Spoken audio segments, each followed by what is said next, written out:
السلام علیکم ورحمۃ اللہ وبرکاتہ۔ میرے دوستوں، آج کا درس سورہ فاتحہ کے مضامین پر ہے، یعنی کہ اس سورت کے اندر کن کن مضامین کا تذکرہ آیا ہے، تو آئیے سنتے ہیں۔ نمبر 1، اس سورت میں اللہ تعالیٰ کی حمد و ثناء کا بیان ہے، اور نمبر 2، اس سورت میں اللہ تعالیٰ کے رب ہونے، اس کے رحمان و رحیم ہونے اور مخلوق کے دوبارہ زندہ کیے جانے، قیامت کے آنے اور اس دن جزا اور سزا کے ملنے کا ذکر ہے۔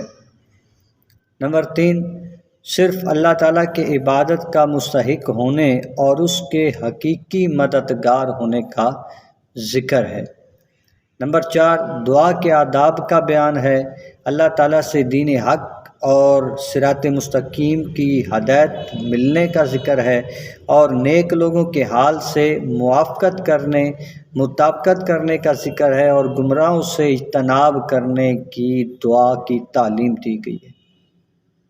یہ تو وہ چند چیزیں ہیں جن کا بیان بالکل واضح ہے، لیکن اس صورت میں بہت سی چیزیں ایسی ہیں جن کا بیان واضح طور پر نہیں لیکن اجمالاً موجود ہے۔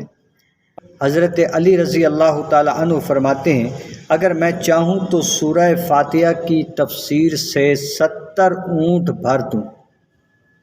حضرت علی کے اس قول کے بارے میں امام محبت فرماتے ہیں کہ ایک اونٹ کئی من وزن اٹھاتا ہے، اور ایک من میں کتنے سارے اجزاء ہوتے ہیں۔ اگر کوئی اندازہ لگایا جائے تو یہ تقریباً 25 لاکھ جز بنتے ہیں، جو فقط سورہ فاتحہ کی تفسیر ہے۔